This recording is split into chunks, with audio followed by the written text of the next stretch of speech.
আল্লাহর এক এক প্রিয় বান্দার স্থান বেশি আছে, সবারটা কিন্তু এক না। আমি আবার বলছি, একটু বুঝে নেন। আল্লাহর প্রিয় বান্দার ভিতরে কোন প্রিয় বান্দার প্রতি আপনার মনটা বেশি ঘামে, আপনার কার প্রতি বেশি ভালোবাসায় ট্রাস্ট কাজ করে, ওনার জীবনীটা একটু পড়ে দেখবেন। বাস আপনার জীবনীটাকে ওনার জীবনীর মতো বানায় ফেলেন। উনি অভাব অবস্থায় কি করেছেন ওইখান থেকে শিখে আপনার জীবনে পেস্ট করেন। উনি শত্রুর সাথে কিভাবে ব্যবহার করেছে ওইখান থেকে শিখে আপনার উপরে পেস্ট করেন।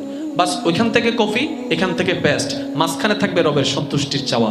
আপনার জীবনটা সুন্দর হয়ে যাবে, আপনি মানুষের মতো মানুষ হয়ে যাবেন।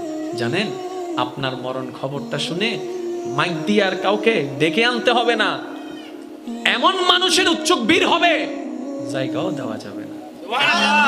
আর সবাই ভাববে, কিরে সে তো দুনিয়ার একজন সামান্য রিক্সাওয়ালা ছিল, একটা দোকানদার ছিল, এতগুলা মানুষ। তখন একজন পিছন থেকে হয়তো বলবে, তার চরিত্রটাই আজকে এতগুলা মানুষ সমাগম করেছে। কেমন চরিত্র? বলে যে বেশি কিছু না, সে যাকে দেখতো শুধু সালাম দিত। আর একটু জোরে বলেন।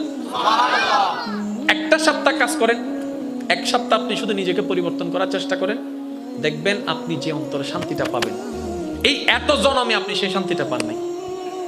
শান্তি আছে আমাদের চতুর্পাশে, আমরা শান্তি খুঁজে নিতে পারি না। আমরা শান্তি খুঁজি কক্সবাজারে, আমরা শান্তি খোঁজার জন্য চলে যাই বান্দরবনে। তা আমি বললাম, ভাইয়া কোথায় যাচ্ছেন? বলে যে একটু রিল্যাক্স টাইম পার করার জন্য যাচ্ছি। কোথায়? বলে যে কক্সবাজারে। সারা জীবন থেকে যেতে পারবেন? বলে যে না, এটা তো সম্ভব না, আর সারা জীবন থাকলে সে বিরক্ত হয়ে যাবে। তো সেই জায়গায় কেন যাচ্ছেন যেখানে আপনি শান্তি গেলেই পাবেন?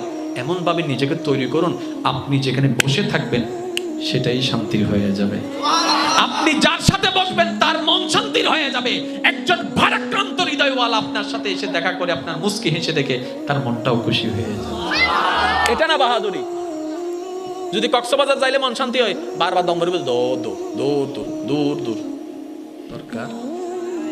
আর বেশি মন খারাপ থাকলে একটা কাজ করবেন, যাই নামাজটা বিষয়ে সিজদায় পড়ে থাকবেন, কিচ্ছু বলার দরকার নেই, শুধু চোখটা বন্ধ করে পড়ে থাকবেন। দেখবেন যত সেকেন্ডের কাটা সামনে যাবে মন তত প্রশান্তি হতেই থাকবে। আর তখনই আপনি বুঝতে পারবেন আসলে আপনার মনের শান্তিটা কোন জায়গায় ছিল, এতদিন কোথায় খুঁজেছেন। হ্যাঁ, পৃথিবীর যার সাথে লিগেল সম্পর্ক, আমরা লিগেল সম্পর্ক বজায় রাখবো, অটুট সম্পর্ক বান্দা হিসেবে রবের সাথে রাখবো, উম্মত হিসেবে নবীর সাথে রাখবো। আল্লাহ আমাদের সবাইকে তৌফিক দান করুন। ব্যস্ততা যতই হোক নামাজ ছাড়া যাবে না। জোরে বলেন না, নামাজ ছাড়া যাবে। কারণ কাজ একদিন পিছনে পড়ে থাকবে, নামাজটাই আমার সাথী হয়ে যাবে। ঠিক না? এই রমজান আসছে, আল্লাহর রহমতে আগামীকালকে